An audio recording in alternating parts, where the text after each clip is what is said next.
we are now coming up on 45 seconds to go before the start of this race. 11 teams out in the start box, and it'll be all on as they will be racing to mark number 1. It'll be a great day of racing here at the KPMG Australia Sail Grand Prix Sydney.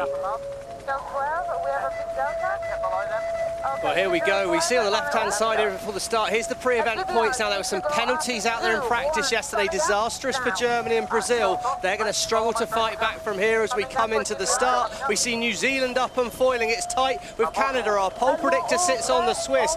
New Zealand struggling to start well. They're going to be focused on a big start here. They've got to be up and foiling. The bottom of the line, Spain and Australia fighting hard. Who's going to get their timing right into the line? We watch for the line to turn white. Who's judged it right?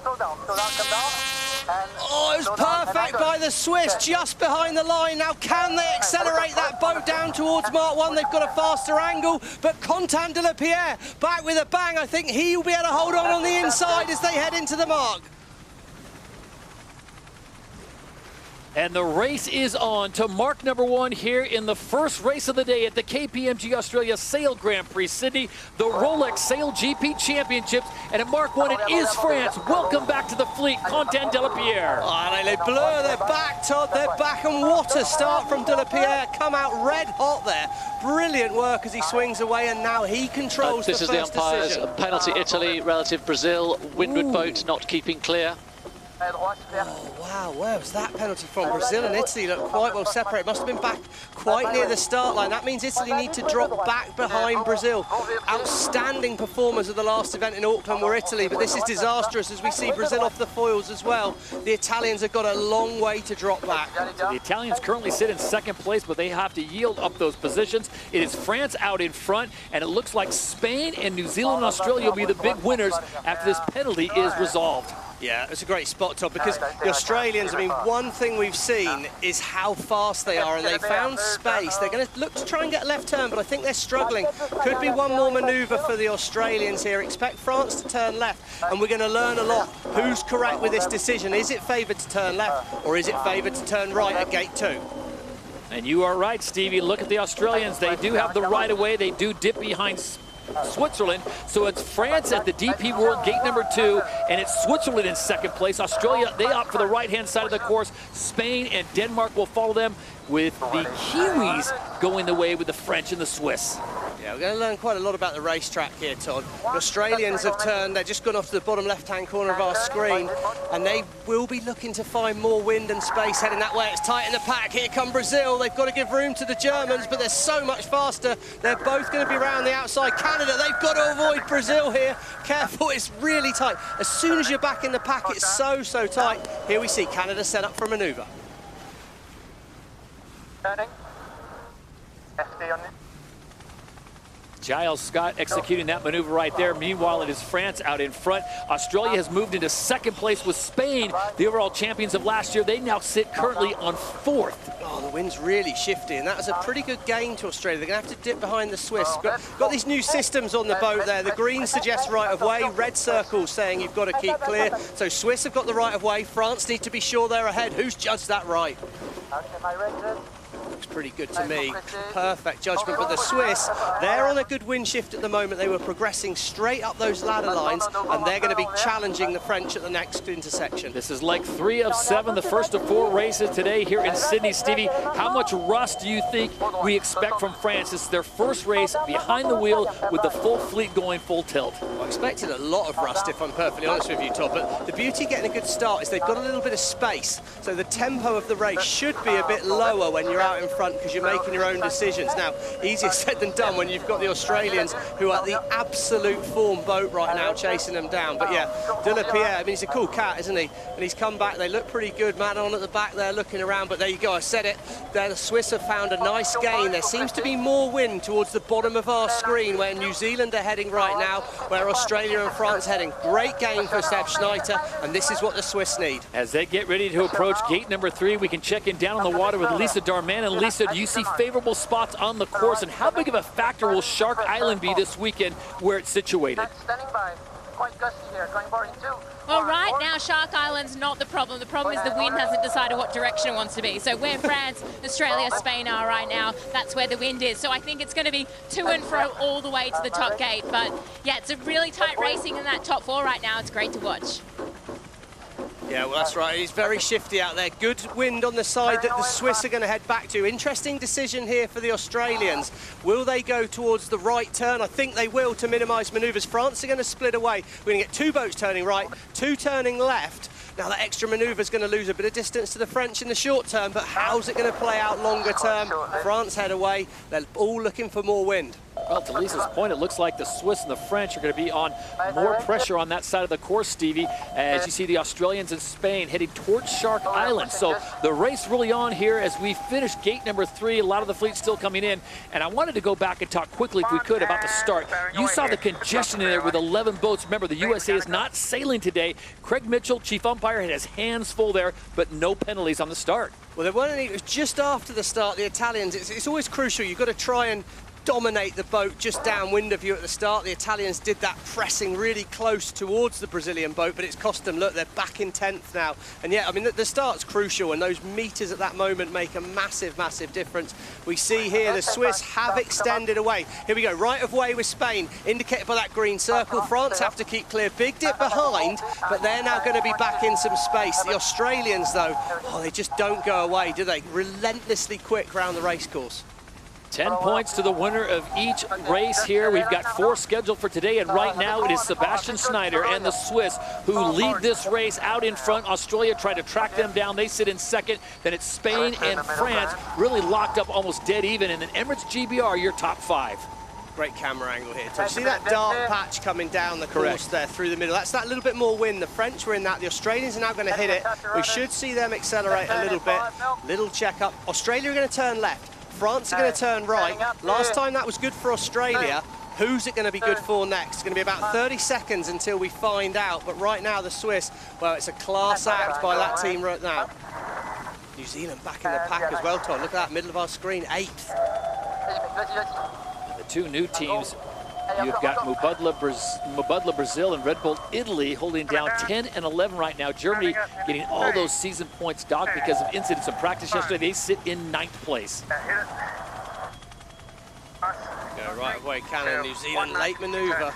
Those 2 teams are not going to be happy 7th and 8th in rate 1 here. We know that you can't really win it on day 1, but you can make it very, very hard for yourself. And an 8th in the first race would not be what Burling and co need. They need to find some overtakes on this upwind leg. When you talk about this 4-race format on day number 1, Stevie, and you've always said you could have one bad race, you know, a race outside the top 5 or 6, but you cannot have 2. Yeah, that's right. And I mean, that'll start to change as the fleet gets harder. I mean, the Swiss now putting in a race win in race 1. Really good news for them. French back in the mix. It's hard to get that consistency, but it's what you need. Rolex chasing time shows that the Swiss are doing a nice job. Both boats sailing towards a different side of the course. Again, there's potential. As soon as the boats are a long way apart like this, we call it leverage on a race course. If you've got leverage, a small shift in the wind, a gust of wind, gives you that opportunity to make a gain. Lisa, we've got a big split on the race course at the moment. Do you think the Australians have got a good chance of gaining over the Swiss here? Well, I actually think the Swiss are about to get hit by a really nice gust, so I think they will probably hold this lead. The gusts, they're quite small, but they are going into a good set of pressure right now.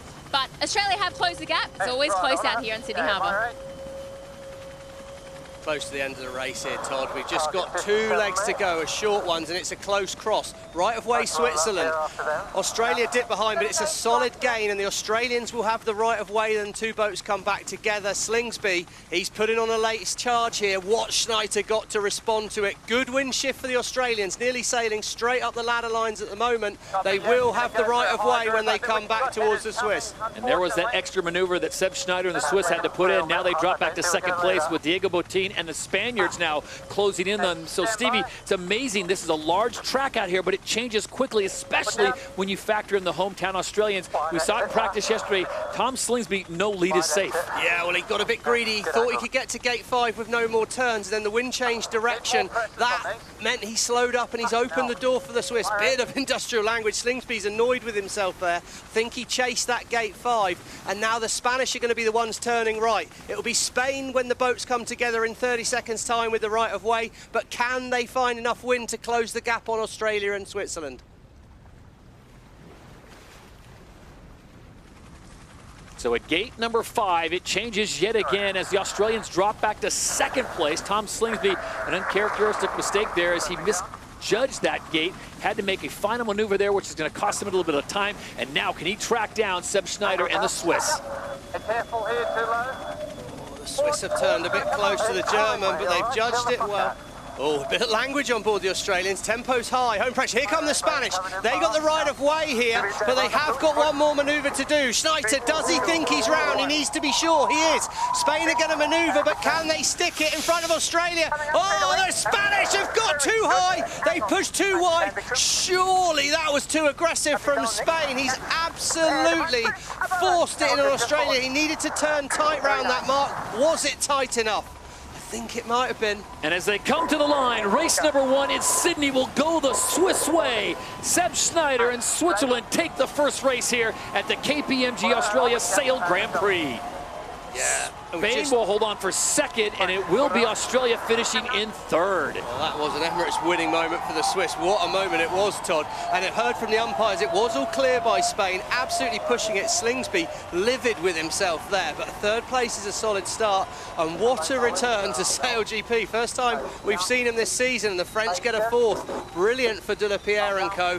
Fletcher, the ever-consistent Fletcher on Emirates Great Britain. Well, they're up to 5th. Not a bad start.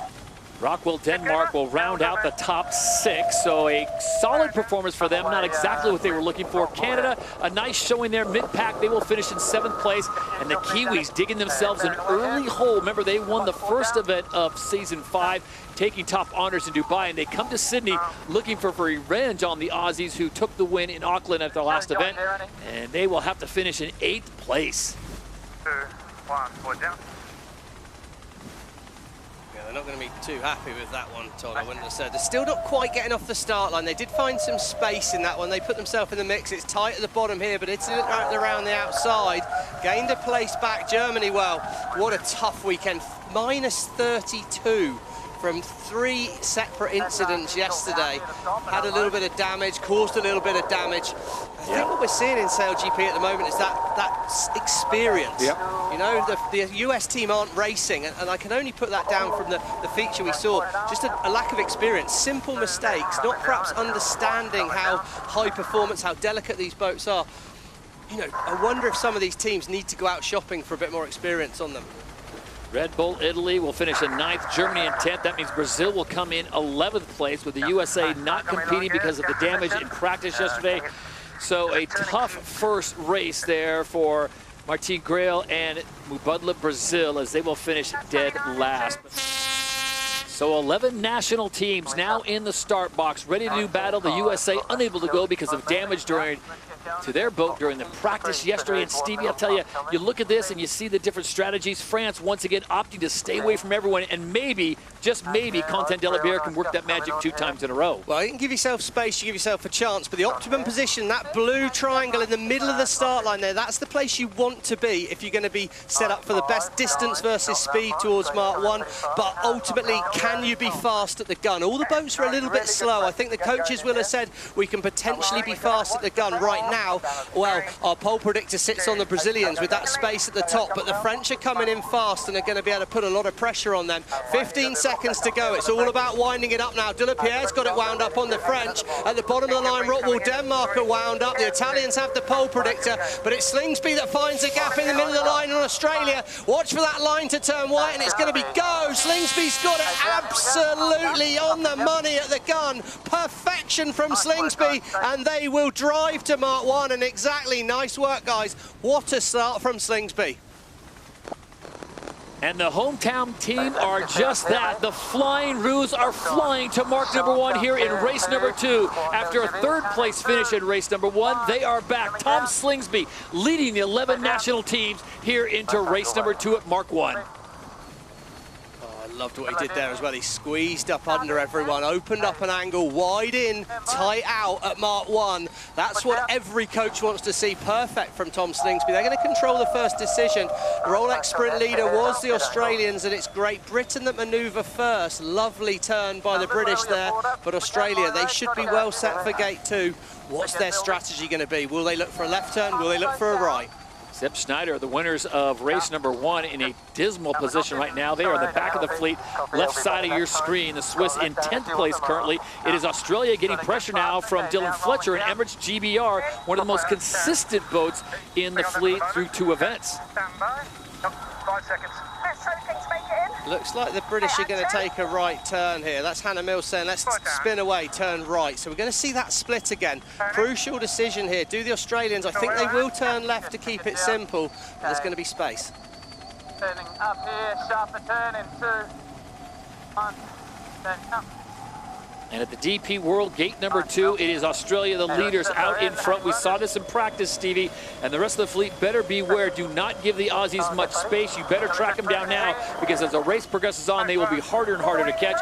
Nice move up by Martin Grail as Mubadala Brazil sits in 3rd behind Dylan Fletcher and Emirates GBR. Quentin Delapierre and the French sit in 4th. Oh, it's a traffic jam after 4th place, though. It's so tight. The New Zealanders make a late call. They're going to lose a lot of places. They've got to stay wide on the outside. Oh, Berlin gets pushed wide. Last-minute decisions cost that New Zealand team. Spain on the inside now need to keep clear of Canada. It's so tight when you're in the pack, and you are just compromised when you've not got off that start line well. New Zealand are going to struggle from here. And Red Bull Italy and the German team, German Deutsche Bank, both off the foils there at gate number 2, so they are back of the pack now. The Swiss have moved up to 9th, but everyone still trying to track down Tom Slingsby and the Australians.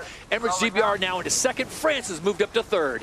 Oh yeah, here we go. We're coming for a replay. New Zealand, well, they spin the boat away late. They could have made that right turn just, but they would have been slow. In the background, we see both Italy and Germany weren't making it. Look at this. On the inside, it's Canada. They've got the right of way, and they've got to give room to Spain. Oh, that got very, very tight, Todd. And now we've got a big split on the course. We've got Australia come towards the bottom of our screen. They've headed away from the fans on Shark Island, but they've got good wind. Looks like a nice gain to the Australians there, Lisa. That's failed.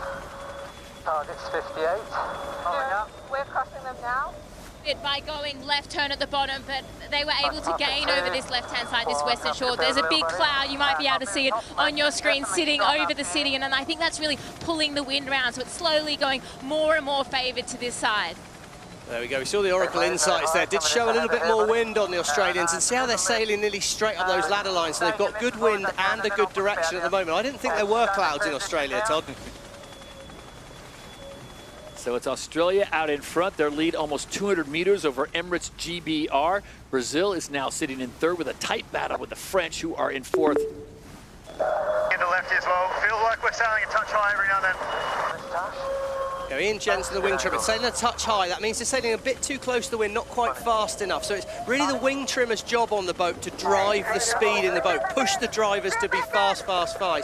Oh, it's tight, isn't it? So tight there. Big gain again to this bottom of our screen, what we call the left-hand side of the course. There just seems to be more wind. Great Britain have made a gain, but they hadn't to keep clear of the Australians. Australia will be sailing back towards more wind. Got to expect the Slingsby and co to make a gain from here. As you see those green and red circles up here, the green team has the right of way. The red team has to give way as they make the turn now at gate number 3. And now you're going to see a lot of decisions being made here. It's going to be tough. Rockwell, Denmark's coming in. So is Spain, Canada, Brazil. Mubadala Brazil opts for the right-hand side of the course.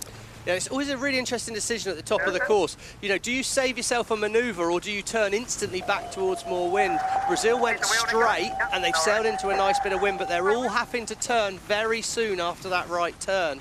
So I think it could be a nice game for France. But yeah, as soon as you're back in the pack, you don't have that first choice, and that's where New Zealand find themselves. Sebastian Schneider, the winners of race number 1, the Swiss, they were back in 10th place. They have made nice gains here. Stevie pulling a full New Zealand as they've moved up to 6th place. Mubadala Brazil has dropped back to 5th. Rockwell, Denmark into 4th, and France holding down that 3rd place position after a 4th in race number 1. But it's the all Aussies right now. Look at the speeds on top of that wing, 76 kilometers an hour. We're in a transition here. How long, Tash? 5 off. Stand by. There we go, tight cross for the French. It's interesting listening into Slingsby and Draper, though, on those Australian boats. We can see how gusty it is, and we're going to see a split at the bottom here. We're going to see Australia turn right, Great Britain turn left. So again, who's reading the wind best? The Rolex chasing time is coming down. Britain are on the gain. They're going to be faster out of gate 4 here, the DP World gate. But who's going to find the most wins? Slingsby had the first pick, but he didn't have a lot of margin. They're both going to split the gate almost neck and neck. Who's made the right choice? So a 1 second differential between Australia and Great Britain at gate number 4. And now the race is on to the top of the course, then back down, and then the quick left-hander to the finish line. Tight back in the pack there, Todd. Denmark have made their way up to 5th. Rockwool Denmark, I really thought they might have been a formed team. They finished Auckland so well, yet to fully get up and running just here in Sydney, but slow starters, they might bring it as we come back together later on in the event. Stevie, it's worth noting the amount of talent that's out on the water right now with World Championships, America's Cup, gold medals from the Olympics, and these boats are all equally prepared. They all share the same data, but you see the Australians just dominating in practice, and today it looks like a repeat of yesterday. Yeah, I mean, I just think, you know, that, yeah, they've lost Kyle Langford, but when they've lost Kyle Langford, they got Chris Draper. I mean, it's just so much experience. It's just a boat full of experience is what they've got there. And I think with these new T4s, maybe I've forgotten, we should have mentioned them, you know, the boats have got, they're all learning so much. Sure. How do you fly the boat? How do you use that T4? Do you push it wide on the boat, give yourself a lot of horsepower?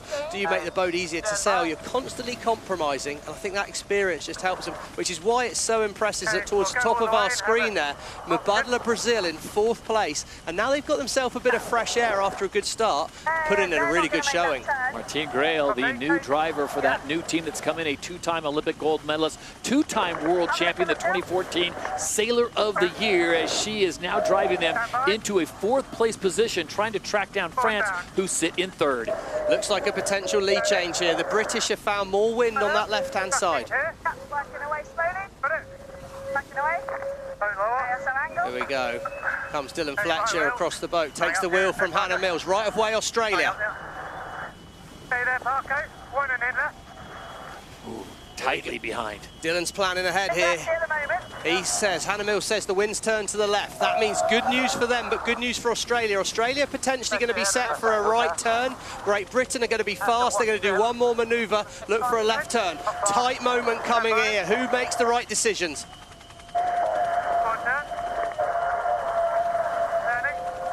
And here it is. Crucial moment. The Australians will have to keep clear of Great Britain. Big lead change right now. Who's found the most wind? Britain, what a overtake. So they were trailing by 1 second at the last gate, and now they have given that second and given themselves an added bonus second. So Lisa, as they make the turn now, as they head towards home, whose position do you like better, Emirates GBR or Australia? I think Australia had a really nice gust, but the one thing is they have to do another manoeuvre. So I think Great Britain will have the advantage here. It really is who sticks the best manoeuvres to this final turning mark. So when they come back together here, Todd, the Australians got the right of way, but I think they're too far back. It looks like the British, yeah, Ian Jensen calls them across. Look at the speed, though, on the wing of Australia. They are ticking right around 84 kilometers an hour, 77 for Emirates GBR, and there it is at mark number 6, just not quite there. I tell you what, Hannah Mills and Dylan Fletcher are working very, very well out there on this race course today. Great comms, and what an overtake. Is this what we're going to see tomorrow afternoon? Great Britain against Australia on Sydney Harbour. And your Emirates winning moment goes the way of Emirates GBR. Dylan Fletcher and company get the win in race number 2. The Australians will claim 2nd place, and that's a good first 2 races for the Brits. They go 5-1, but Australia, Stevie, a 3-2, even better. Yeah, I mean, Australia have sailed very, very well, but Slingsby, I don't think he'll be happy about that, because that's the first time they've really been challenged boat speed wise. Let's have a word for the French. That's a 3 and a 4 in my memory there. De La Pierre, oh, he has not lost any of it after a little bit of time off. Rockwool Denmark coming in fourth place with Mubadala Brazil in fifth, and the Swiss, nice bounce back. Remember, terrible start for Seb Schneider, the winners of race number 1. They will finish in sixth. Going back, let's have a look at, 7th and 8th, New Zealand and Canada. Well, 9th, Spain are defending Season 4 champions. New Zealand, Spain and Canada have had a sticky start to things here, and they're already on the back foot. The Kiwis just don't look as fast as we're starting to see them be. So Canada will get an 8th after finishing 7th in the prior race, and it's Spain. Wow, they finished 2nd in the first race, and they drop back and finish 9th. There. 3, 2, 1, okay, stop. I think the thing with a slightly bigger race course here is if there is the opportunity to overtake, but because people have got a bit more time to get the boat up to speed, you should be able to do more accurate manoeuvres. Makes it harder to make an overtake if the other teams aren't making mistakes.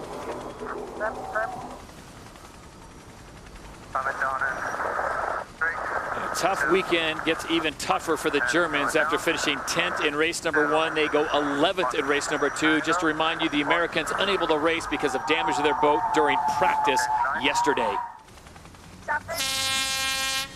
So a minute to go. Brazil late to come in on this one, but they had their best finish this weekend, a 5th on that last race after coming in with an 11th in race number 1. Yeah, well, Great Britain at the back. New Zealand need a good start in this race. They're well positioned at the moment, the Kiwis, right in the middle of the pack there. Interesting strategy from Brazil. But yeah, the big protagonists, Great Britain, Australia and New Zealand, are out the back at the moment, going to be looking for a late charge here. Great Britain look like they're going to be late from here. The wind is very, very gusty. The different colours suggesting that. Rolex pole predictor sits with the French. But yes, can New Zealand get a start? They need a big race here. They've got the pole predictor sat on them, but it's going to be hard to find a gap through. Middle of the line favoured. It's all about timing now. Sehested on board. Denmark looks early. Australia looks well positioned at the bottom of the line. What can Burling do from here? They start to wind it up. They're going to bring it in towards the start line now, and it's all about clinical execution. Watch for it to turn white. It's go, but it's perfect again from Slingsby at the top of our screen, the downwind end of the line. He will be on the inside at Mark 1, and it's just whether they're fast enough to hold on to the fast-charging Germans coming over the top of them. It's race 3 of 4 on day number 1 of the KPMG Australia Sail Grand Prix as they approach mark number 1. Who's going to grab the whole shot? Tom Slingsby on the inside, and it will be the Flying Ruse once again. I tell you what, I think Slingsby's had the best start for about 7 races in a row nearly. They've just been absolutely on fire. That Rolex Sprint Leader jersey, well, it's sitting firmly on his shoulders at the moment, but Great Britain and Spain first to manoeuvre away, a little bit away from the boundary, but look how they've avoided the congestion, the melee of the pack there. They're going to have clear wind, big chance to overtake some places early in the race, as France, well, they're out the back at the moment, and New Zealand again stuck in the pack. And that's the view from the front of the pack as Tom Slingsby and the Australians doing Australian things here on home waters. And I got to be honest with you, Stevie, for my money, so disappointed to see Pete Burling and the Kiwis back in 7th again.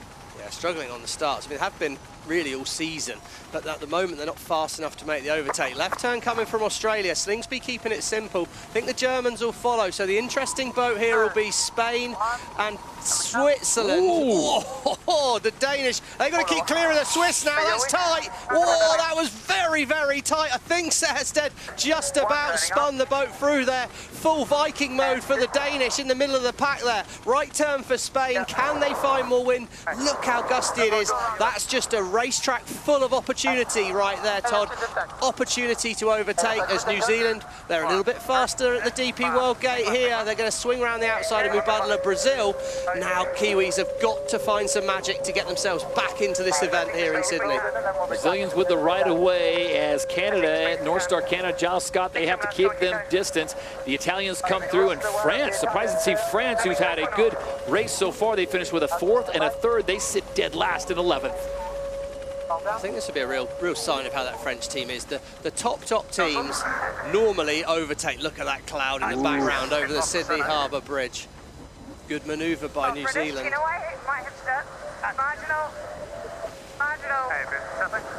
On board with the Kiwis. Yeah, that's Liv Mackay. Went into the middle of the boat there to be able to look. The vision on these boats is not easy, but you've got 6 of you on board. You've got 6 sets of eyes, so use them well to avoid any incidents. New Zealand did a great job there. Liv Mackay calling them round behind. But look at Australia. Again, bottom of our screen on this offshore side. Is there any real change in the conditions down on the water, Lisa, or is it still a fairly open race course? I mean, obviously that left-hand side, that side away from Shark Island does have the most breeze, but from my eyes, what is the difference between the bottom end speed and the top end speed? Wind speed is so much different now. So if you find a better gust or a better shift, the advantage is just so much more. It's really tough out here. Lisa, let's talk about your forecasting, because on that last shot we saw the dark clouds over the downtown skyline of Sydney. What are you hearing? Because we still have one more race to go after this one. Yeah, well, what that cloud is doing, it's really sucking the breeze in, so it's building throughout the afternoon. The cloud is tracking to the north, so I don't think it's going to come too much over the racetrack and shut down the wind. So I think we're going to have plenty of breeze for the final race of today. All right, good to know as we take a look at the Rolex chasing time, and it's Germany and Australia locked in a good one right here. 6 seconds and holding steady. Yeah, it is, but Germany are going to have to manoeuvre as well, so they're going to be following in behind Australia. And if anyone follows you round a mark, if you've got to go the same way, well, that limits the opportunity to overtake. So really the interesting boat will be the Swiss here. They'll probably turn right. They'll be the only ones really threatening Australia, other than Australia. Oh, no, Switzerland decide to dive inside. Great manoeuvre by the Swiss. Oh, aggressive on the Germans, but probably if you're sat in Tom Slingsby's position, you're a bit more relaxed now, because the first 5 boats are all going to take the same mark as you, and if you follow the boat in front of you, there's very little chance of overtaking, because you've got turbulent, disturbed wind that's slowing you down, and well, you're less likely to find the opportunity. So Slingsby right now, if you can be relaxed on an F50, Tom Slingsby will be relaxed. Is this the race where Tom Slingsby gives the hometown fans what they're looking for, an Aussie win? This will be race number 3 with one more still to go. The Kiwis have moved up to 6th place so far, and France still mired back in 7th. Stevie, it's Australia, Switzerland, and Germany 1, 2, and 3. Steezy, that's the first time I've been known as cool for quite a long time, Todd. I'll take that one. But yeah, look at that. I think the New Zealand boat are moving up, but they're still in 6th. Not good enough for New Zealand. Emirates, Great Britain, and Spain, well, they've had a sort of up and downy day. Both had some good races and some average races. I think, can the British make an overtake? But the Swiss, got to put them down as one of the top performers after a great first race. They're chasing the Australians. We'll see how we go. Okay, adding some rudders. They're turning up here in 2, 1, coming up. Tom Slingsby, the driver, making the call there. They make the turn at gate number 4. 2nd place belongs to Switzerland, winners of race number 1, and Germany coming in hot. Germany, Deutsche Bank, and they're going to follow the Aussies as well. Did a nice job. The Australians did a great round up there. We'll see how well do the Swiss, how smooth do they sail the boat. Pretty good. I think what's interesting from here to the event in Auckland was at this turn, where they turn from downwind to upwind at the bottom DP World Gate, a lot of the flight controllers were struggling to judge that change of speed and the amount of lift on the foils, and we saw boats spinning out. Okay, the conditions are a little bit easier, but I think people will have gone and dived into the Oracle Cloud. They will have taken some lessons from that last event, our first event on the T-foils, and the general standard of the boat handling and the manoeuvring is definitely improved. Leave the cant. Looks light up there. Yes, busy back in the pack. One place overtaken for the French, and they're chasing Mubadala Brazil now, but out in front, the Swiss and the Spanish. Well, the Swiss really, really need a good performance at this event, and at the moment they are delivering. See, the voice is getting a little more elevated, a little more out of breath, as this is the 3rd of 4 races scheduled for today. 3 more tomorrow, Stevie. Everyone's trying to get to that grand final. Every point counts. So if you're in 7th, 8th, 9th, you want to try to bump yourself up to a 5, 6, or a 7. Yeah, absolutely. And I think the mover here is Emirates Great Britain. They're heading towards the bottom of our screen, which is that offshore away from Shark Island. That's where the gains have been happening. They forced Germany to manoeuvre away. Eric Heil here takes a moment to have a look, see what the situation looks like. I think that was quite wise. He's going to judge Spain. He's got to keep clear. Spain have the right of way. Coming up. And my rig. Oh, you stay. Wow, that was tight, wasn't it, Todd? It's happening so fast. James Wybowski, Australian, down there, flying the boat from the wrong side of the boat. He needed to stay down there because of that tight cross. Switzerland hold on to second, but the Great Britain team are on the move right now. Left here. Marianne, you stay on this side.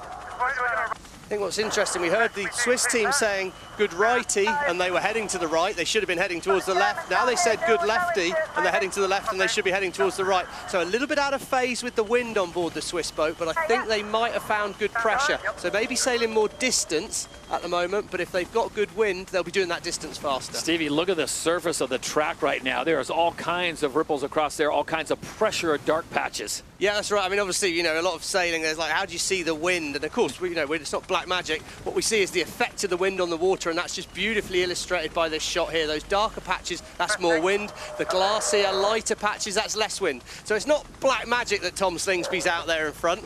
He's not seeing something that's completely invisible. He's just using the cues he can on the water to find out. And right now, it's a masterclass from the Australians. And I always thought you did work in black magic. But here we go on leg 6 of 7. It's down about halfway down the course. It's a left-hand turn, and then they will see the Emirates winning moment finish line. And right now, look at this. Spain very off the tight. foils, Tom. Spain has dropped off, and Germany's going to make the pass. They will go into 4th. Oh, big mistake by Botin and co. And the Brazilians, they're right in the middle of it. Germany had to keep clear. That's slowing the Spanish black foils. Chance to get a 4th. Could this save the Kiwis regatta? The mistakes for the boat in front. Right of way, New Zealand. Germany must keep clear.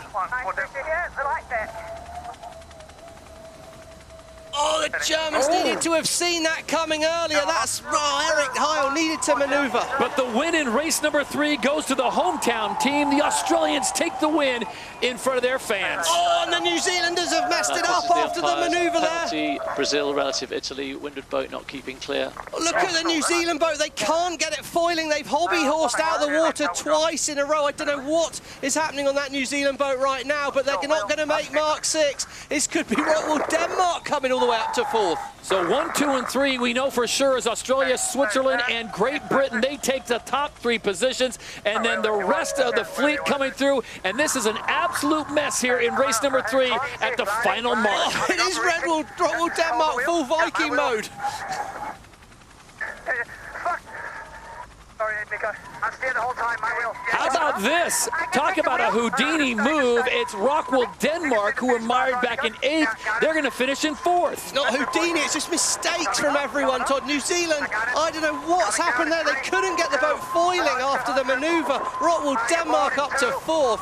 Unbelievable. Canada could get a 5th, and New Zealand, from nearly saving the regatta, might well have lost the regatta on this downwind leg.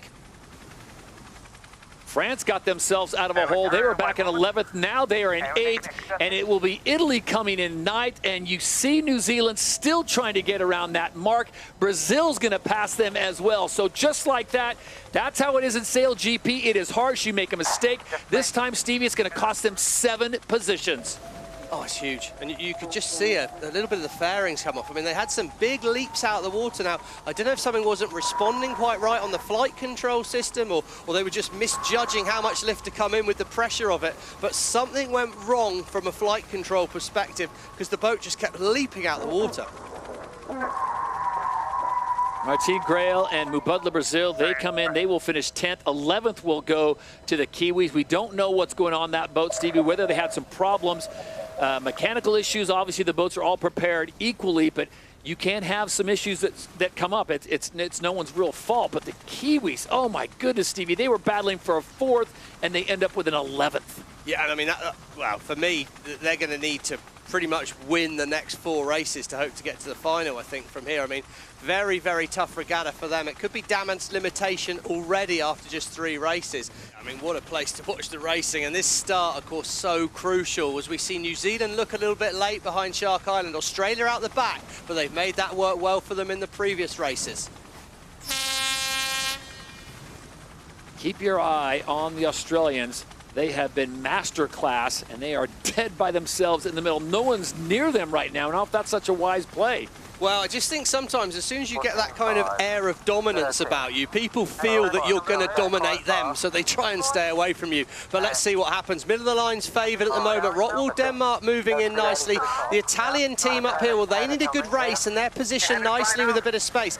Out the back, it's New Zealand. They've been struggling to start. They've got a penalty. This is an absolute catastrophe for the black foils at the moment. Great Britain are foiling. Rolex pole predictor, that sits on top of the Australian boat at the moment, but it's going to need to be like Moses in the Red Sea for Tom Slingsby to part his way through the fleet here. Can he dodge his way in here? The French are coming in hot, but Slingsby's got a big gap. He lines it up, he winds it up. We're watching for the start line to turn white. How's your timing, Tom Slingsby? Oh, he's on the money again. What a start from the Australians. A bullet out of the gun. They will lead at Mark 1. Are they beatable today? As they approach mark number 1, it is deja vu all over again. The Australians, the green and gold, they will take the lead in the whole shot here in the 4th and final race of the day. Oh, well, we expect them to stretch towards the boundary. We've seen them do it all day. Keep it simple if you're the Rolex Sprint leader, move away, but they've got Great Britain in 3rd, nicely positioned, and see how gusty it is. It's a long sprint down to the DP World Gate number 2 here, and it's a good move by the Swiss. They've got some space, all about execution for Australia. Hey, Myro, get you in there. Falling down. So there's the fleet. You know who we're missing right now, though? It is the Kiwis. They are out the back, Stevie. I got to think something's going on the boat because they just have way too much talent on board to be in the position they're in right now. Yeah, something just doesn't seem quite right, does it? Look how smooth it is on Australia here. Interesting here. I think Slingsby could have turned left, but he knows the whole fleet will turn right, so he drops the right turn to get everyone following. Classic manoeuvre for sailors watching there. Slingsby's opportunity to limit leverage on the rest of the fleet. He plays an extra manoeuvre, but he gains total control of the fleet. France will be in 2nd place, and then at the last moment, it is Switzerland and Spain, as well as Germany Deutsche Bank. They will go for the opposite side of the course, and there you see the black foils, the Kiwis sitting way back in 11th. Good breeze on Australia, but look at that dark patch of water in front of the Swiss. The Swiss are sailing towards good wind on that side of the course. What can they do? I think the Kiwis are out. They're off the foils. They're stopped. Bad news for them. They're really struggling here. Final race of the day here at the KPMG Australia Sail Grand Prix Sydney, and it is a tough day as the Kiwis were looking to bounce back after missing out on the final of their home event in Auckland at the last event, and they are just dead in the water. 3 seconds on in 2. On gust on here.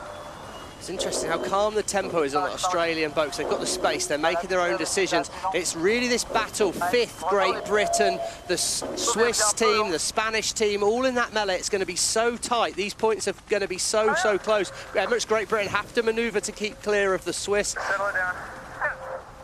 Hey there, Parker. Don't have software.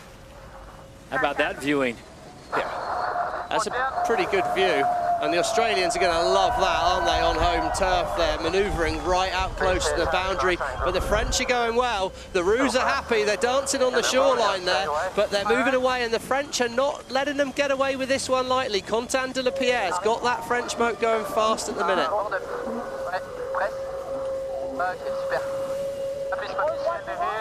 French trying to bounce back of disappointing performance in race number 3 where they finished in 8th. That was after finishing 4th and 3rd in the first 2 races respectively. Tight moment here with Spain and Switzerland. Switzerland, big manoeuvre coming up, bottom right-hand corner of our screen. Right of way was with Spain there.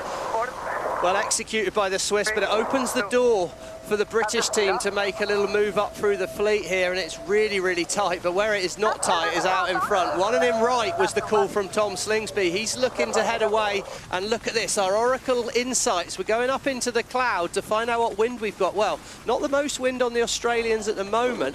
France have a little bit more wind where they are on the course, but crucially, where they are on the course is behind. Well, speaking of the cloud, let's get a report on the weather. We go down on the water with Lisa Darman. And Lisa, any changes from what we heard from you in race number 3, and is there a more favored side in this one? I mean, the course has opened up a little bit. It does look like the wind shifted a little bit more to the right, so not as gusty as we were seeing. I mean, it's still really gusty out here. And one interesting thing to have a think about is when these teams are deciding cross, not cross, and the significantly, it's so hard to make those judgment calls. So they're all doing a pretty good job out here. Well, it's something to think about when it is changing so dynamically as that, but I guess you just got to build a bit more margin into that. If you are crossing and it's close, perhaps don't do it if you haven't got the right of way, because you don't know when things are going to change. Where it is tight here, look at this, Great Britain and Canada really tight. Canada have got to manoeuvre because there'll be boundary room for the Great British. Penalty Canada relative GBR didn't give room at the boundary. As soon as you enter that boundary, you've got to manoeuvre away. Canada was too slow to do that. They need to drop back behind the British. That's our Emirates umpire studio there, and that was the voice of Chief Umpire Craig Mitchell dishing out the penalties. On board and listening to Tom Slingsby and the Australians as they now have increased their lead to over 200 meters over second place and France. There you see New Zealand, they are just limping through the course. They're going to finish dead last in points. And Stevie, I think it's got to be some kind of mechanical, some kind of issue on board. Yeah, I think they're just trying to keep going to make sure they don't get scored as a did not finish is what they're trying to do here. Australia well set. If the French follow them now, then this is pretty much race over. The Australians are going to take the win, but in the pack it's so tight. Canada still need to drop back behind the British. It says now they've just dropped behind. Right of ways with Great Britain coming in for the right hand side of our screen. Canada coming in from the left hand side have got to keep clear, but we could see a split. Canada are still in the fight. Australia 1, France 2, Emirates GBR in 3, and North Star Canada, Giles Scott, they will opt for that other side of the course, coming in very hot in this one, having their best race of the 4. Yeah, I mean, Canada need a good race here. Look how tight it is. Pretty wild racing, isn't it? Big one turning up here. That's what we want, Dylan. That's what we're paid the big bucks for. Wild racing's fun racing, if you ask me. As we see Rockwool, Denmark, they take a left turn. The Swiss, they could do with a good result. They're going to have a big leg. This is our final leg up into the wind here. They're heading towards the left of our screen, upwind to the next gate, and this is the last upwind leg of the race. We're getting towards the end of the race here, leg 5 or 7, Todd. And it is all Australia, the winners of the last race. We'll remind you that race number 1 was won by Switzerland. Race number 2 was won by Emirates GBR. Race 3 going the way Australians. And looks like the Aussies are going to go into Super Sunday, Stevie, with back-to-back wins possibly here in 3 and 4. If you're just looking in here, well, how do you know if a boat's being sailed well? You're looking at, is that heel staying steady? How high, how regulated is the height of the boat? You see how the hull on the right-hand side of our screen is saying nearly exactly the same height out the water. That's flight controller Jason Waterhouse. He's flying the boat. Then you've got the voice of Draper. He's controlling the speed, that big wing sail going up towards the top of our screen there, and Slingsby, the ultimate decision maker. So 3 key players on board there, the holy trinity of sailing, with Tom Slingsby giving the final word. They've got the strategist, and then they have the 2 big fellas up front powering that big wing, which gives them all that pressure maneuverability as we're on leg 5 of 7. It's Australia out in front, maintaining their lead. France sits in second place. We got another tight crossing coming. Right of way, Great Britain.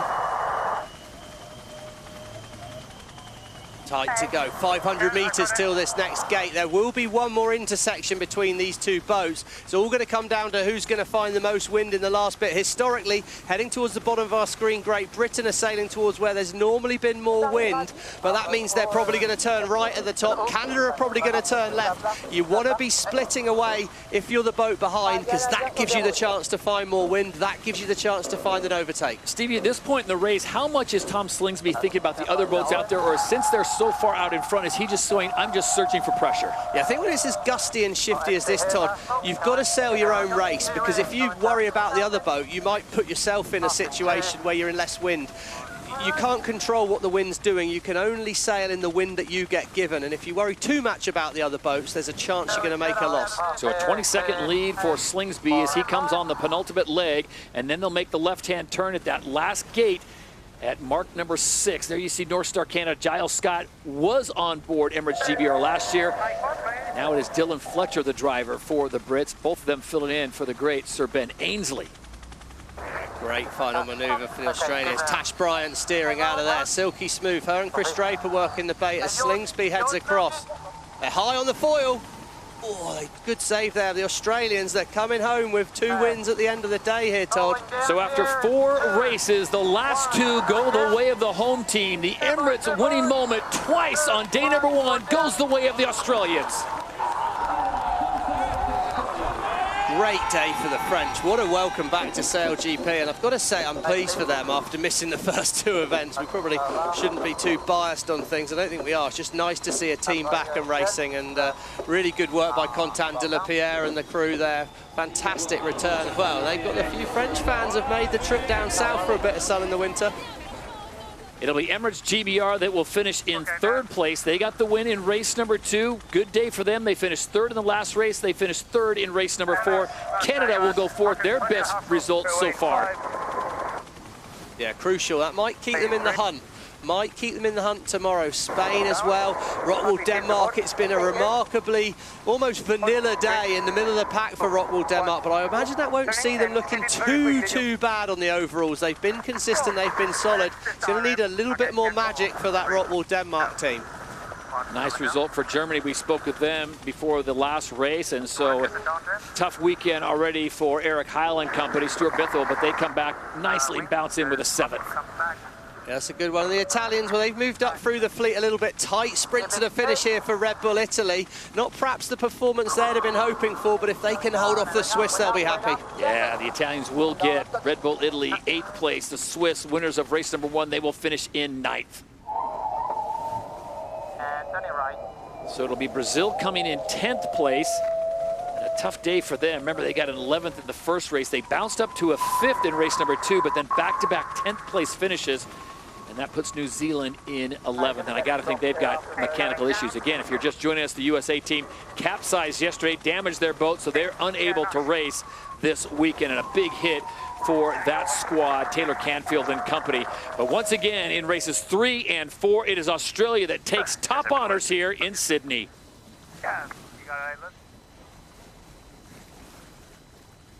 That's disappointment right there on board the black foils, as Peter Burling, a team that's usually out in front there, is going to bring that boat home and figure out what the problem is with racing going on tomorrow on Super Sunday.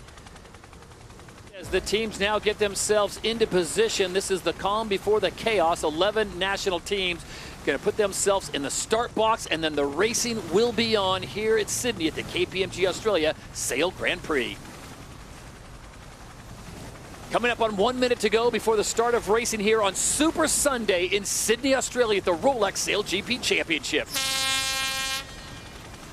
So here we go, Stevie. There are the 11 teams. The USA unable to go because of wing damage, and now it is all on. People will be scrambling for points, and it will be a real fight, especially in this first race of 3. Yeah, I mean, what a camera angle to show us this gusty wind coming off the Sydney Harbour shoreline there. It's all over the place. I don't know if you've ever played a little Mario Kart, Todd, but it's going to be a little bit like that out there. Plenty of opportunities for banana skins, plenty of opportunities to find those big gusts of wind, those dark patches of water, and get some extra speed. Australia starting beautifully yesterday. Middle of our stream, they start to wind it up. Our pole predictor sits on board the German boat at the moment, and at the bottom of the screen it's Great Britain. Australia and Great Britain are in the best position at the moment. The optimum place to start, mid-line, but it's going to be hard to hit that. Judging the wind you're going to have at the guns, crucial here. Australia, one more dive up the line. They're going to wind it up at the bottom. Great Britain up to speed. Here we go. They're coming in towards the line. Who's timed it right? Clear start there. Australia were a little early. They had to back off the gas just before the gun, and it's Great Britain at the bottom who are going to be on the inside. Can Rockwool Denmark get over the top? I think it's going to be too little too late for the Vikings, and Dylan Fletcher's Great Britain should lead at Mark 1. The Brits are off and running at mark number 1. Emirates GBR on the inside. They hold the line. The Italians just off their right, and here comes North Star Canada. Look at the speeds. Tight, really short to this first boundary, Todd. Here we go. Great Britain needing to manoeuvre very early. Gate 2 is going to come so quickly, and New Zealand, who need a good day, well, they're stuck in the pack. Happy to roll down if you need. 5-8.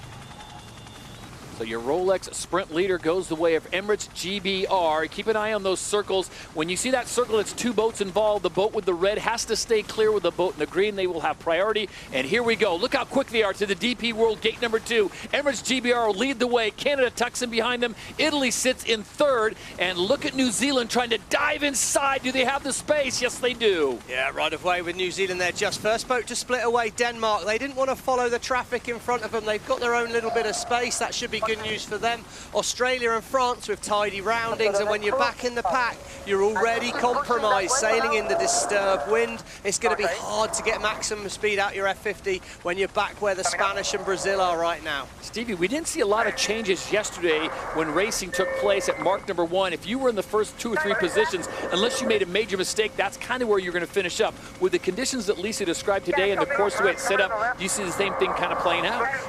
No, I think there should be a huge number of opportunities. The one thing that stays constant is if you're in the lead, you get to make your own decision. So you look up the course, you say, okay, I see dark patch of water, I see more wind there, I'm going to head that way. If you're behind, if you want to sail towards that wind, you might need to compromise yourself. When you're in the pack, Denmark and France there, right away France, Denmark just clear. As soon as you're back in that tussle in the middle, you can be compromised by the other boats, so it's harder to make those gains. But yeah, I think we're going to see a lot of overtakes happening on this racetrack.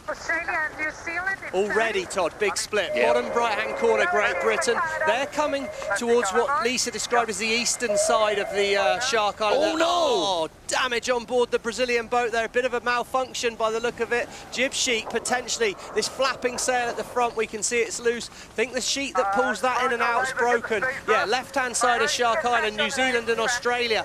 Right-hand side, Great Britain. Who's judged that call right? Who's going to find the more wind? They're very, very committed when there's a big rock in the middle of the race course. We'll get around the island at least. Looks pretty good for the New Zealand crew at the moment. Looks like they've got a good angle. They're heading straight at Gate 3. New Zealand are going to make a gain on Great Britain. So unlike yesterday's course, Shark Island has come into major play today, and that is saying it mildly. This is race number 5 here, and we are scheduled for 3 more fleet races, then the event final. It is Emirates GBR out in front. The Kiwis showing their best form over 2 days, and the Australians sit in third. Yeah, I mean, New Zealand, I think, pretty much out of a shot of the final here without some kind of miracle today. But they'll be thinking season points, trying to get a good result, trying to get a bit of confidence back, of course. And what a great upwind leg by them. Canada, well, they've still got a chance of making the final, so they need a good result. And Spain and France look like they're going to be towards the back of the pack. But can anyone challenge this Australian crew on the overalls today? Penalty, Italy, relative France, port attack boat not keeping clear. So Italy and France entangled in a little bit of get together. That's positions 7 and 8. So Italy will have to drop behind France. It should be a fairly quick penalty to pay that, I think, as France turned off the other way there. But really tight. As soon as you're back in this pack, it's really hard to find any space and easy to get tangled up. We've got a good gap behind us with us and the Kiwis. Hear the voice of Hannah Mills, the strategist on board Emirates GBR. Coming. Looks like they're setting up for a manoeuvre here. They're talking about the phase, they're talking about what's the angle of the wind, how do we want to come out on the tack that's going to take us up the course the fastest next time. So Great Britain, they get first pick here. Will New Zealand follow, or will they try and find space on that other side of Shark Island where they made the big gain on the upwind leg? It looks like the Brazilians have had to come to a complete stop, and their support staff will come in and see if they can get a repair on that. Remember, there's still 2 more fleet races to go after this one, and they'd love to be a part of that. Meanwhile, all eyes on first place at gate number 4. It's Emirates GBR out in front. The Kiwis sit in second. Canada's moved up to third, and Australia, who leads the overall, currently sits in 4th. Lovely tidy rounding, and New Zealand. It often happens a bit later in the race. New Zealand are going to follow. If that's definitely the right thing to do, it's very rare you make a gain by doing deliberately the wrong manoeuvre. So on the British boat, they felt right turn was safest. Great Britain take that turn, but New Zealand decide to follow. And Australia, look at this, 1 more place gain. Bad news for North Star Canada. They need all the points they can get if they're going to make a charge towards the event final here. France comes around with Rockwell, Denmark behind them. Switzerland, the winners of the first race yesterday, they currently sit in 7th place. And then you have the German Deutschbank team currently in 9th. start to see the points unfold of the race to the final here today as things go on. But what's important right now for the crews is finding the next opportunity up the course. Looks like good wind to the right-hand side, top right-hand corner of our screen. Wouldn't be surprised to see Great Britain push all the way out to that side of the course here. New Zealand probably going to follow. And Spain, well, they saw that early on the right-hand side of our screen. We might want to go right side. So Dylan Fletcher's saying it feels like we might want to go right. Yeah, I think he's already made that call, and he's really stretching out nicely. So Emily Nagel's going to be crunching the numbers. It is the battle to the final. Emily, what do you got so far? Well, with these current positions, this would almost certainly cement Australia and Great Britain through to the final. France would still clinch that final spot, but the Danish, they'd be there on 29 points. We've still got so many races left. Anything can change. And that's as it stands right now. To Emily's point, there are still 2 more races scheduled after this one. So that means there's still 20 more points on top to gain. A lot of action here. It's been a nice simple upwind leg really for the British crew here. Anything where you're only doing a couple of manoeuvres does really save you. So a lot of time, give you a lot of opportunity. Of course, that's so much harder in the pack. France, though, sitting in 6th, they'll be feeling like they want to gain 1 or 2 places. And as they approach gate number 5 here on race number 5, it is Britain out in front. Emirates GBR leading the Kiwis. They go 1 and 2 at gate number 5. Lisa Darmanin, now that we have Shark Island really in play, how is this going to change things going forward? And what are you seeing on the course? 2, 1. So the wind has picked up in general across the course. So it's a much more open course with this direction, but it is moving around a lot. So I don't think one lap will be the same throughout the whole day today. So it's really going to test the sailors. I do like where Great Britain's going. They're going to keep it simple around the rest of the racetrack. Tight moment on the right-hand side there with Great Britain, Switzerland, Denmark, and of course the Swiss team, well, they had such a good day one. They're really going to need to pick things up. So it's down to the middle of the course. There you see that buoy in the center. It'll be Emirates GBR that'll get there first, and then the left-hand turn, which will take them to that Emirates winning moment. So it'll be a 2 wins out of 5 for Emirates GBR. They join the 2-win club with Australia. Yeah, they've really let the class act along with Australia so far at this event, haven't we? To the left of that mark. Yeah, all good. There we go. A little bit of navigation required there for Hannah Mills, just helping Dylan find the marks. There's a lot of action out on Sydney Harbour today, and a last-minute charge from New Zealand. This will be great for their confidence, but confused they might be. Okay, before going down. And race number 5, the first race on Super Sunday, goes the way of Emirates GBR, and the Emirates winning moment goes to the Brits. New Zealand holds on for 2nd place. It'll be Australia moving up in the pack. Stevie, they were back in 7th, and now they move up to 3rd. Not like they needed the points, so the rich keep getting richer for the Aussies. Yeah, I mean, they're just sailing the boat fast, and of course Tom Stingsby, well, he's done an awful lot of sailing on Sydney Harbour, knows his way around it. It might be shifty and gusty, but he'll have seen these patterns before for teams like North Star Canada. Maybe not as experienced on the harbour, that's a good race, but a couple of points dropped really in the battle to the final, although they are ahead of France, and that will be crucial in that race to the final. Position might be a tip change. Spain comes across in 5th. France goes 6th, and it is Rockwell, Denmark, Nikolai Sehested in 7th. German Deutsche Bank will finish in 8th, with Switzerland coming in 9th place, and the Italians will have to settle for 10th, with the Brazilians still out on the course getting the repairs. Yeah, I mean, pretty tough first race there for the Swiss and for Rockwell, Denmark. I think they really need to pick things up in this next race to get themselves back in with a shot at the final. Great Britain and Australia showing really they are the class of defeat at the moment, and kind of conditions that Dylan Fletcher likes. He grew up on a lake near Northampton in the UK called Pittsford, and a very shifty, gusty wind, lots of opportunities, and Dylan's seeing the course nicely. Him and Hannah Mills have been working well all weekend in that tactics strategy set up on the boat, so they'll be pretty encouraged after things out there in that first race. 1 minute to go before the start of race number 6, and then there'll be one more fleet race before the event final, where only the top 3 teams. If you're new to SailGP, think of it like this. It's a game of musical chairs. There's 3 chairs left, and right now it looks like Emirates GBR and Australia have closed down that. So, Stevie, we're talking about 4 nations battling for 1 final chair in the final. I think so, really. I think it's really tight. So we can see Denmark have got some space. They're at the top again. That's their same plan, and they've been a little bit, I mean, they've been so consistent, but I'm going to start to call them a little bit too average. They need to now really start to be a bit more aggressive here. Top of the line, they've got that space. France at the bottom, that's the aggression we're used to from Delapierre, and the Swiss in the middle of the line. Well, at the moment, the pole predictor suggests it's Denmark.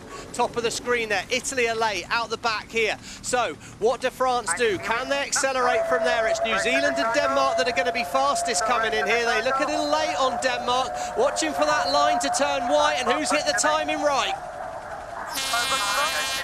Perfect by Canada and New Zealand. New Zealand are going to have the fastest angle here. Can Canada hang on the inside?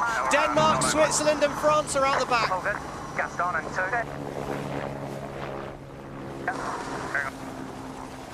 And here we go, mark number 1, race number 6, and it is the Kiwis striking back. Canada on the inside, the Germans get pushed wide.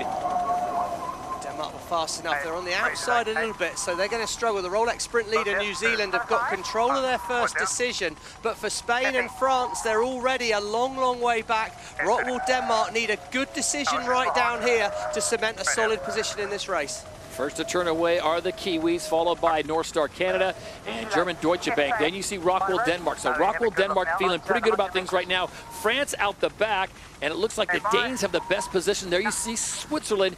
They won the first race of this event. They currently sit in 7th. A quick move right down to gate number 2, the DP World Gate.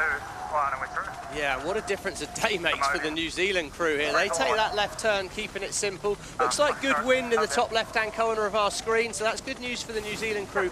But Denmark here, Rottwell, Denmark, they've given themselves an opportunity. Will they be able to make a gain by taking the other side of the course?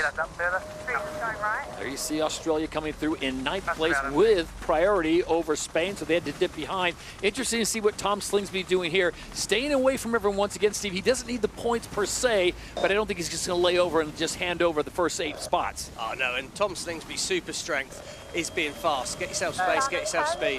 And things are heating up in that race to the final. If the Canadians can hold on to that 2nd place, that would see them be the team into the final, because France are back in 9th. It's all action here, Todd. That's huge. It's all action, yeah, and you can just see here the separation Denmark have got. As soon as you get that far removed from the rest of the fleet, you can make a massive gain. But of course, the opportunity to make a massive gain does mean you might make a massive loss as well. And at the moment, they've lost a bit of distance on Denmark there. They're going to have to close things down.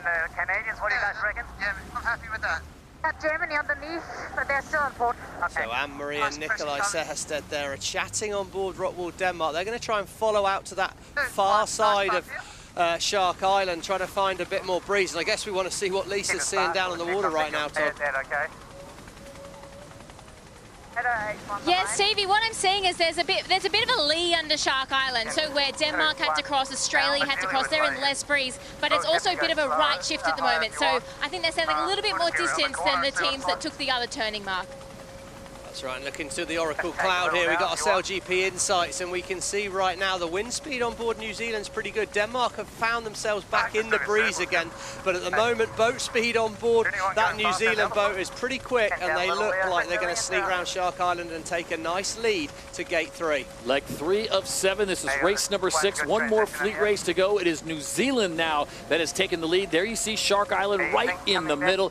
Denmark, Canada, and now Australia moving ahead. How about the Aussies? They were sitting in 7th, 8th place, and now they see themselves all the way up to 3rd. Yeah, they've got a bit of space, got a good wind shift, and then put the hammer down. I think what's interesting, Todd, is you saw the insights after the last race. New Zealand with 100% flight time. Yesterday, if I was going to question anyone, I'd say Leo Takahashi looked like he was struggling in that flight controller position. Boat looked really unstable. We even wondered if it was an issue with the boat. But right now, well, Leo's gone home, done his homework, because he's coming back with some good results on the flight control today. And with the Australians moving up, Canada now in a dogfight. Remember, every point counts for North Star Canada and Giles Scott as they try to claw themselves into a top 3 position with one more fleet race to go before the field is cut to just the top 3 on points. Well, Canada were ahead of Denmark when Canada were into the final, so that must mean Rottwell, Denmark are back in the final as it stands right now.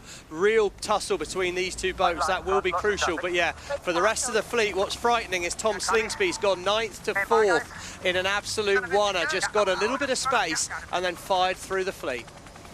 As Stevie mentioned there, by gaining on Canada, that would put Denmark into the final. So Australia, Great Britain, and Denmark as it stands right now. But remember, there's still one more fleet race after this one. 10 points goes to the winner, all the way down to 1 point for 10th place, nothing for 11 and 12. There you see the USA on the left side of your screen. Their boat blacked out. They had an incident practice on Friday, unable to get into this event, and we're hoping they can race back in home waters in Los Angeles in a few weeks' time.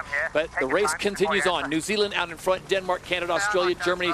That is your top 5. Stevie, good to see Brazil. Good work by their shore crew getting that boat up and running again. They've moved into 5th place now. Yeah, they've got themselves a lot of space towards the top of our screen here. That should be a potential gain here. We've only got now one upwind leg to go, Todd. We're coming down here. We've got one tricky upwind leg, one more decision. Which side of Shark Island do you choose to go? And for Canada, could be quite crucial. Big gain for Brazil by doing that other side of Shark Island there. Excellent work, strategist Paul Goodison, Marcini Grail, finding the extra breeze. What decision do you make at the bottom? I think if I'm Brazil, I'm turning left and heading back out there. It's tricky. The right turn is not on for the last upwind. Okay. I agree with Anne-Marie there, because we've just seen Brazil make a huge gain. So that should really mean you're potentially going to want a left turn or a right turn early tack to head back to that right-hand side of the course, top of our screen, to find the more wind. So it's still the Kiwis out in front, and this, Stevie, may be their first win of the event because they dug themselves a massive hole on day number 1, having no result better than 7th place, and I think it's going to be a case of too little too late. Yeah, I think too little too late for the final, but as we say, it's a season-long championship, isn't it? If they can get back to 5th, 6th overall in this event, limit the damages. Limit the damage. It was a terrible day by their standards, and they made a lot of mistakes. Let's not forget that. They deserve to be where they are, but they're showing us how classy and how quality they are right now. This is the tussle, though. It's the battle to the final. Rockwool, Denmark got it locked in. Maybe we take it around -1 or 0 rest. Don't go too hard. Talking about the cant there, how far out do we push the foil? The further out we push that main foil, cant it out, the more horsepower we've got, but the more potential we've got to overload the boat if you drop into less wind. So there, Nikolai Seherstedt, let's play the averages. Okay, having a cant out a bit, press. Canada coming in 10. There you go, Canada have made a little bit of a gain. Mode change needed by Rockwool, Denmark. They're changing gears, going to push to the edge a bit more cant, bit more power, bit more on the edge. Off in 3, 2, 1. I'm going to have to build in this with Canada. Struggling to get the boat to go. Yeah. Not sure what I can do, TJ. Oh, good. Just. I think it's always hard when you've got a boat right near you like this, Todd. They're always going to have them in their rear-view mirror, if you like, and in front they're coming in ahead. New Zealand have boosted away from the fleet left-hand side of our screen, but this battle between Canada and Rockwool, Denmark's absolutely crucial. Right of ways with Canada here, so Denmark need to be careful. Okay, we're going to have issues here. Good. Let's just. All right. Could be a few losses here. If Denmark can't clear Shark Island and can't make this next gate, then they've got a real problem. Looks like they're going to sail in a lovely bit of wind. Oh yeah, there you go. I should have left it to Tom Johnson to tell us that. There's a lovely bit of breeze coming onto the Danish boat, and I think they're going to have a good angle here, but Canada are going to be faster. That's righty, so. Yeah, copy. Sometimes it's better to be lucky than good, Todd. Leg 5 of 7. They'll go through this gate and then head back down the course before they hit mark number 6 and then left-hand turn to the finish line. Looks like New Zealand's going to notch their first victory of this event, but the eyes are all on Canada and Denmark. Yeah, look at that. They've dropped the hammer. Faster angle for the Canadians, and they've managed to power over the top. I thought Rockwool, Denmark were going to get away with it, but not quite. Canada are going to get round. Now for Rockwool, Denmark, it's damage limitation time. You cannot let the ruse get past you. You've got to try and get round this miles fast enough. Can't do much. Easy a bit, Eddie. Am I bearing away? Into the circle first, so Denmark should have priority. They do, but look how slow they are, Todd. They're nearly 15 kilometres an hour faster. Australia are going to try and go round the outside. Australia have got to keep clear. Right of way, Australia, but Denmark are going to lose the place. Oh, how costly will that be in the race to the final? Spain are up to 5th in the background, but the battle for the final is Canada and Denmark have just had a shocker at the top of that upwind leg. And race number 6 will come to a conclusion for the #1 team. It will be Emirates New Zealand as they claim their first victory here in Australia. Stevie, you talk about the class on board that boat. That's why it was such a surprise yesterday to see the hole they had dug for themselves with a 7th and 8th and 2 11th place finishes. Meanwhile, their arch nemesis, Australia, winning 2 events out of the 4 on day number 1. Now, Canada, this is a huge move for them, and they get a little help from the Aussies. Yeah, I mean, if they can bring it home, which they're going to in 2nd place, North Star Canada, well, for Giles Scott, just the tonic. He'll love these shifty conditions, chance to use his real racecraft, his good skills, and yeah, that overtake by Australia, massive on our race to the final, because it's a 2-point swing on that top end of the course. Australia, well, they look fast out there, don't they? They look very, very fast, and for them, it's all about building momentum before the final, as I think Australia will have booked their ticket to that final now. Yeah, we agreed on board, or they're running. See, Emirates GBR, they hold their position, and it's a drag race with them. And look at the speed as Germany Deutsche Bank trying to close in and pick up a spot. They're going to run out of real estate, so it'll be Emirates GBR limiting their damages as they will finish 6th with the Germans finishing in 7th. Yeah, and we talked about pressure of the race to the final, didn't we? France and Switzerland, look on our leaderboard on the left-hand side there. France 9th, Switzerland 11th. When it matters, you've got to deliver, and well, they're going to need to win this last race to have any hope of the final if they're on the French or the Swiss team, I'd say. But what a difference 24-hour makes, as France had looked so good on day number 1 after sitting out the first 2 events because of wing issues. But day number 2, Stevie, has not been their day. France, when they needed it most, a 6th and then a 9th. So that almost takes them out as Italy comes through, and they will finish in 10th place. The Swiss, the winners of race number 1, will finish in 11th place in race number 6. So tight in the race to the final. The pressure's on. I think Great Britain and Australia are going to be in that final, and well, that's going to be a battle in itself. 68 seconds to go before the start of the last race of this event here in Sydney.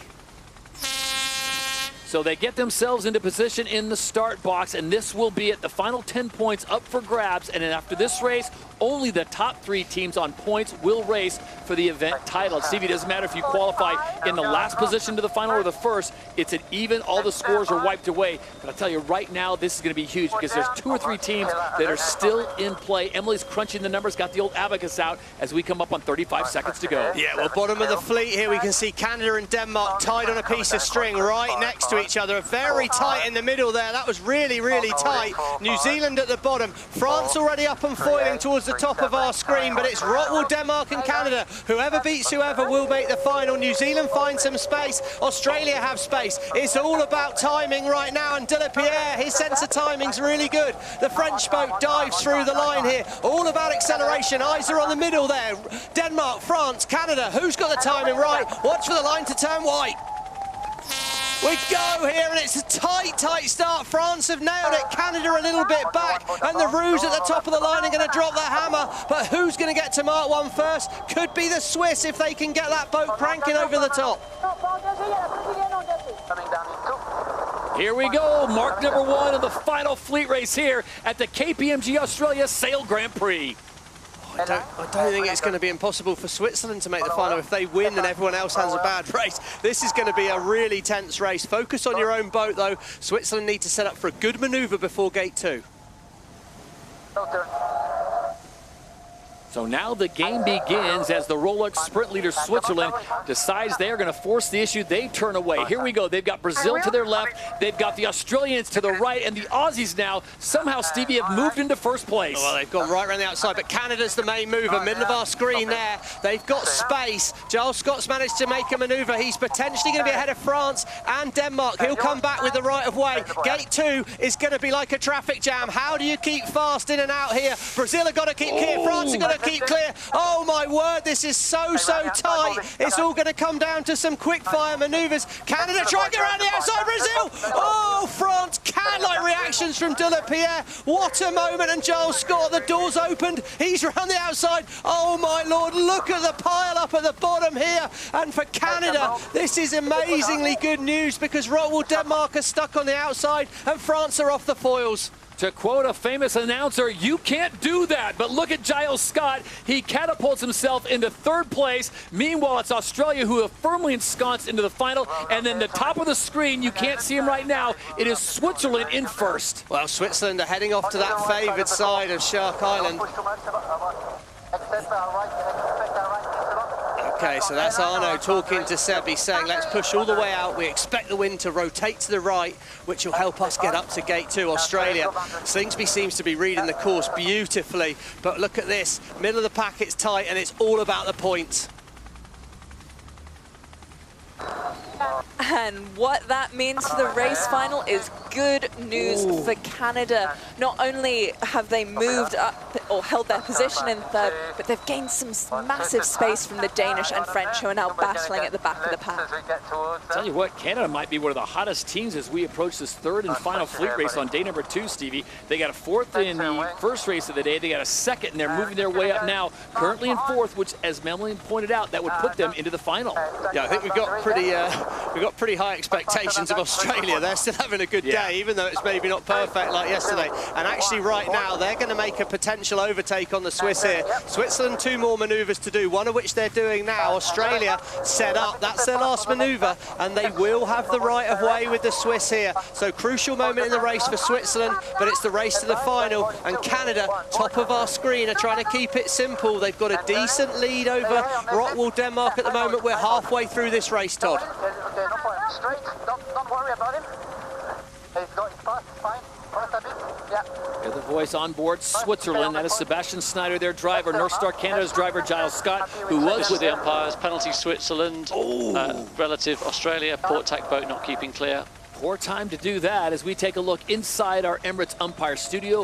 Chief umpire Craig Mitchell on the right side of your screen doling out the penalty. As I was just about to say, North Star Canada and their driver Giles Scott, who drove for Emirates GBR last year, taking over for the legend Ben Ainsley. Giles Scott, a 2-time Olympic gold in the Finn class. So Stevie, he's no stranger here as Australia now has taken over that lead. First place for the Aussies, and this is just a tune-up for the final. Well, that's right. I mean, it is. It's all on, isn't it? And there's so much talent in the fleet, as we know. But the crucial battle is middle of our screen there. 4th place Canada, 6th place Denmark. Denmark only need to overtake Canada to make the final. So there is a lot of race left here. We can see New Zealand are going to try and turn right. They're getting really slow on that New Zealand boat there. They're going to hope to go back to more wind, but they're taking a big loss to make that happen. I think that's a bad choice by the New Zealand boat at the moment. As Rockwool, Denmark come round the gate, they're going to be chasing down the Canadians, but in the moment, it's in Canada's hands.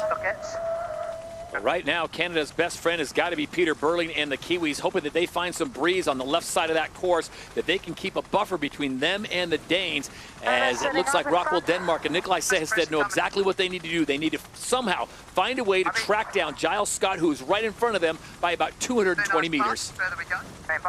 Yeah, I mean, New Zealand are sailing back into good wind to that side of the island. They're bottom of our screen. Rockwool, Denmark are going okay, but they've got plenty of work to do. As at the moment we see the Germans, well, they're making a move here. They've done a lovely job on this downwind leg, potentially going right round the outside of the Swiss. Magic work by Germany. They've really found some boat speed out there on the race course. Australia, though, off the screen, heading away. And in terms of confidence for the final, you can't get any better than winning the last race in dominant fashion. One more upwind leg to go here, Todd. It's now or never for Denmark. Well, the good news is it has thinned out just a little bit at the bottom of the course, not like we saw last time at the DP World Gate. It will be Australia coming through. They're going to opt for the right-hand side. They'll turn there. And then Germany, Deutsche Bank sitting in 2nd place. Steve, it looks like they've got the line. They should be able to make this. Yeah, problem here for the Danish. They've got to keep out of the way of New Zealand. That's going to slow them down. Good news again for Canada. Yep. New Zealand really playing spoiler here for the Danish crew. As we can see, Switzerland turn left. They're looking for that Hail Mary move, but Giles Scott on board the North Star Canada team. Right turn, keep it simple. One more upwind leg to go for the Canadians. They've got to stay ahead of Denmark. And the Kiwis forced the Danes in not 1, but 2 extra maneuvers. And look at now, they are off the foils. Oh, this is just tragic for Rockwool, Denmark. Well, they are, but they're heading out to space. You've got to expect a manoeuvre very soon for Canada. The last thing you want, there you go. Canada's already turned and heading that direction. For Canada, you want to stay on a similar side of the course to the Danish right now to minimise the opportunity for a big turnaround. Gives us a good opportunity to go down on the course here in race number 7 as we get to the waning moments of this before the event final. Check in with Lisa. Lisa, you said its course is changing drastically. What are you seeing now?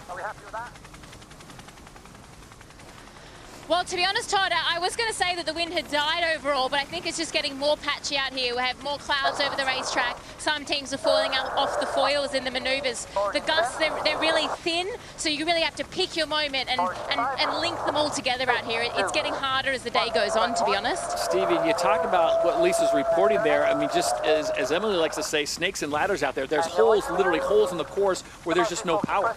Yeah, I mean, if you analogize it to a car race, it's like you could potentially, if you find yourself in a gust of wind, you've got a car that's got 500 horsepower. If you find yourself in no wind, you're driving a car that's only got 250 horsepower. It's so hard. If you don't find the maximum potential power from Mother Nature out there with the breeze on the racecourse, you're just not going to be able to get the most speed. And as soon as that difference is big, makes a huge difference in the whole race.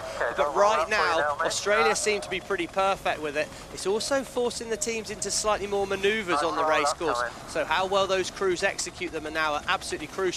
Rockwool, Denmark struggling to make it round Shark Island. They're at the top of our screen. Canada, it's in their grasp at the moment. Can the Canadians keep themselves out of trouble to get to the finish?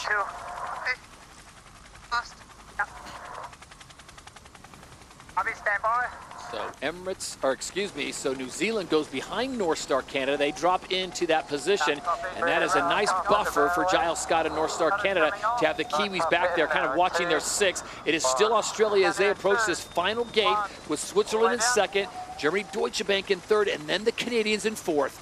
Nice angle. Bearing away in 5, slow 1, and 3, 2, 1, coming down. It's going to take something pretty special to go wrong for the Canadians here for Rockwool, Denmark to have a chance. It looks like it's going to be Canada joining Great Britain and Australia in the final. And I think when we start thinking about the final, Todd, we always talk about momentum. Canada are sailing well today. Australia have been the form boat, but I thought Britain were going to be their main challengers. They seem to have lost a little bit of edge in these last couple of races. Are they keeping their powder dry, or are they just struggling with these changing conditions? Right now, Canada, well, they're well set, but they've got themselves a problem in New Zealand. You've got to keep it simple here. Don't be at all surprised to see Canada to go a little bit safe, maybe an overtake with New Zealand, but keep yourself out of trouble. Last thing they need is an infringement right now. So Canada can let New Zealand get past them. That's not where the damage would be done. It's if Denmark, Rockwool Denmark, can catch them and overtake them. So to Stevie's point, it looks like North Star Canada is going to play this one safe. And as we flash forward to the finish line, the fans on Shark Island, they're happy because the hometown Roos have won again. It's another victory for Australia, their third out of 7 races. Going board in 2.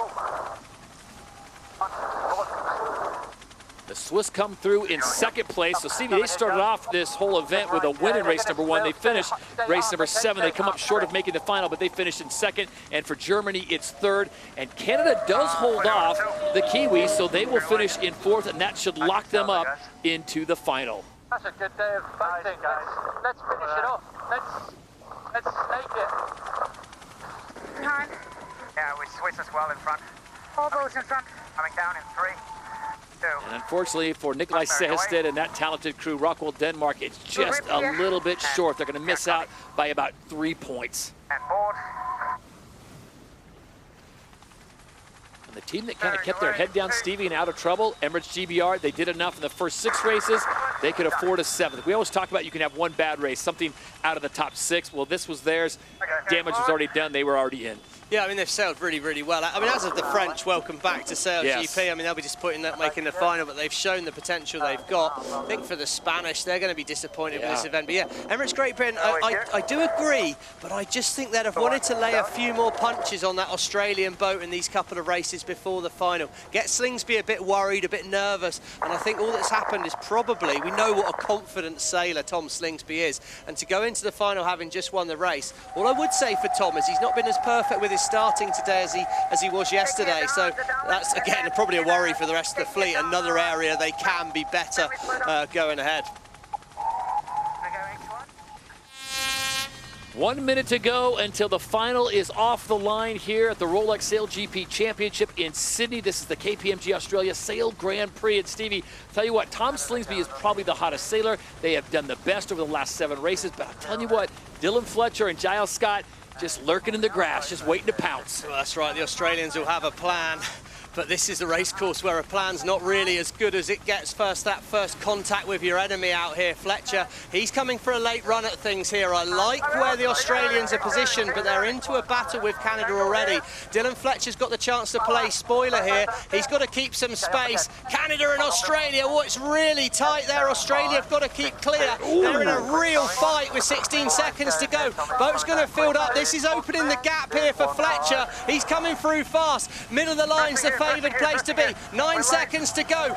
Britain are calling themselves late. 5 seconds, watching for the line to turn white. It's timing that counts right now.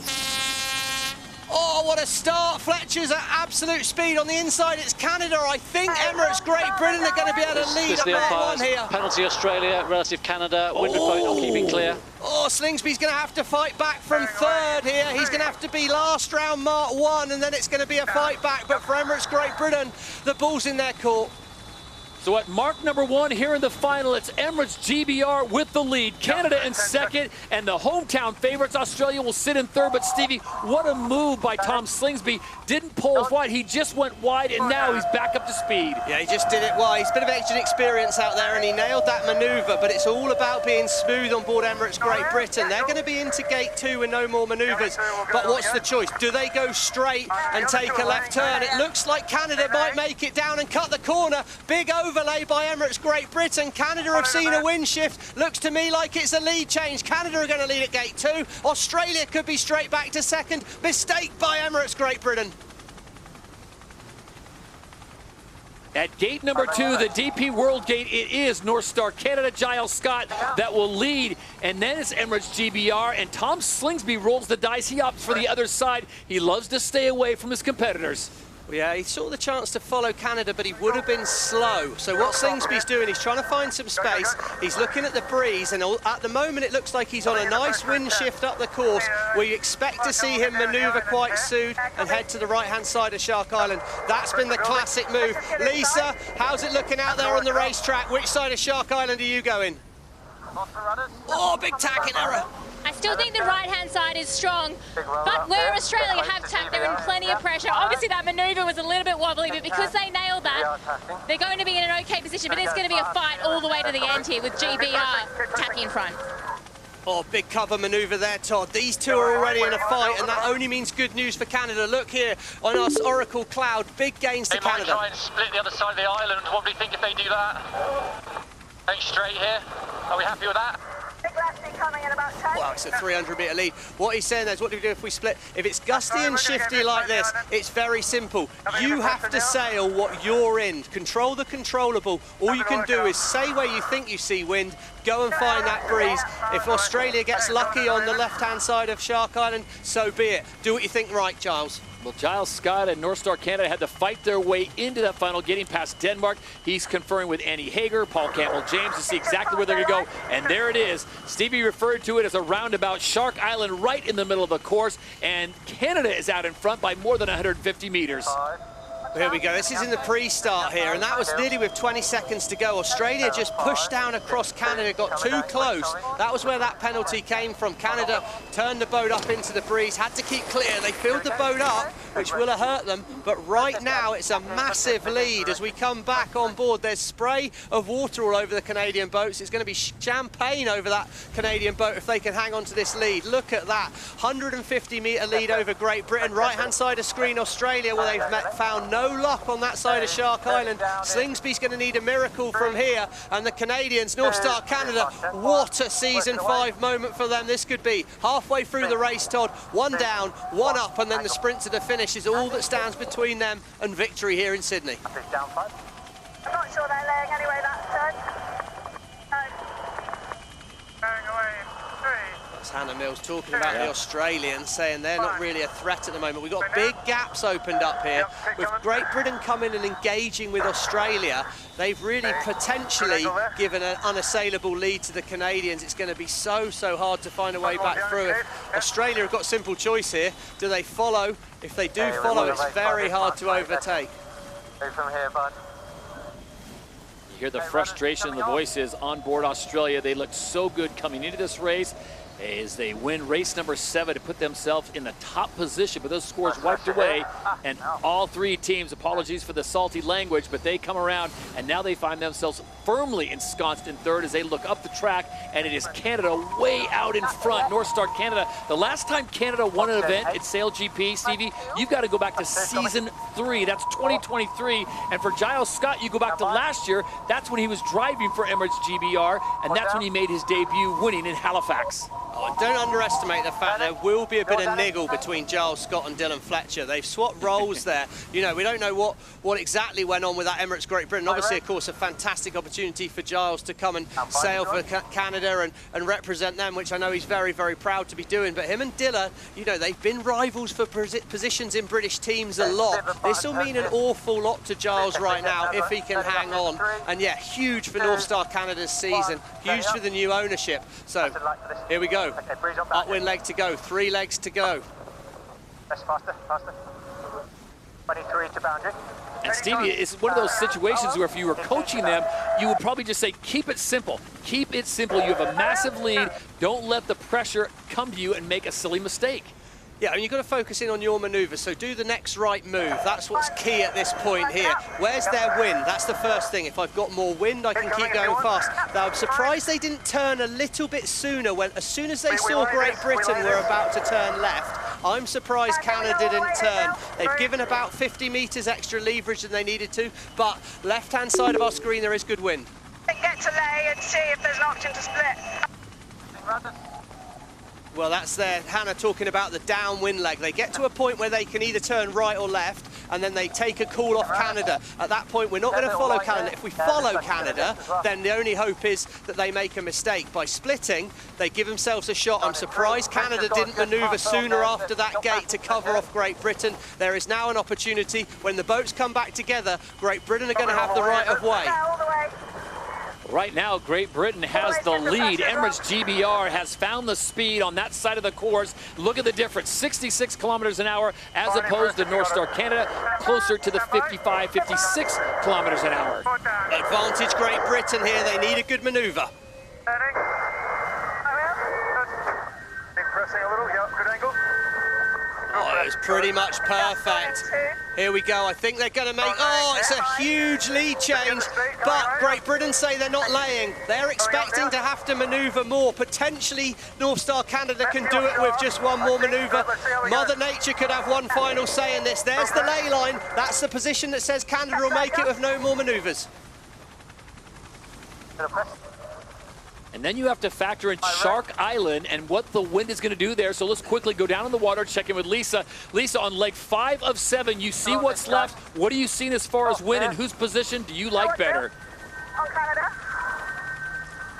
I'm a bit worried about Emirates Great Britain now. They are in quite a lot of light pressure, so it is going to be difficult for them. But the wind at this moment, it's just coming over the land, and I think they're just going to get this riding now. But as I'm watching it, and they may make it. I think they need to make it. I think they need to make it here if they can. They've got to watch out for that little mark in the water there, but it's all about making gate 5 with no more manoeuvres for Great Britain. I think they're going to do enough. Canada will be quicker. Look at the gap that Australia has closed. Don't count them out just yet as they come in. Look at the speed differences, and it is Emirates GBR right now out in front. All to gain here, guys. Nothing to lose. Let's go for it. Oh, I love the attitude. Right of way is with Great Britain. They are allowed to do a couple of manoeuvres if they need to, but they've got to keep the speed. I think they're going to be okay. They've crept round ahead of him. Huge moment. Can they re-accelerate? I think they can. They're just one turn away here. Purely about a minute's racing left. I don't see what Canada can do from here. 6-second lead, it's all it is, and they will make their way up to mark number 6. Can they hold on to that lead? Dylan Fletcher and company, they've got the lead. Here come the speed, though. Look at Dylan, look at Giles Scott. They're starting to pick up a little speed. Potentially 2 more manoeuvres. It looks like it's hard to get there. First to move Canada, that's a good call. Force extra manoeuvres into the British boat. Try and force the error. No errors so far. Send it fast. 2 more manoeuvres for both boats. Rolling away. Rolling away, mate. We'll get there. Oh, I think the British are going to try and make it with no more manoeuvres. Left turn to finish. Oh, Hannah Mills there, calm voice. Good time for a calm voice that was. Well, Giles Scott, you saw what he was trying to do there, Stevie. He rolled the dice. It didn't come up Yahtzee for him. And just like that, the smallest of margins, it is Hannah Mills and Dylan Fletcher that get around that final mark. And now it is a straight shot to glory land. Emirates GBR, they've been in the final for the last 2 events, and they make the 3rd final in a row. And the Emirates winning moment goes to Emirates GBR. They take the win in Sydney. That was some race. And they set it up at the bottom, didn't they? Get to ley line, and let's see if we get the chance to split. They certainly did, and have some of that indeed. That's 3 podiums from 3 starts for Dylan Fletcher on his comeback to SailGP. What a performance. Tough pill to swallow for Australia. And it's a tough one for Australia. The winners of the last event in Auckland, New Zealand. They came here, Stevie, looked so good on practice day. They looked great on day number 1, looked great on day number 2, and it came down to that last race. Got entangled with Emirates GBR.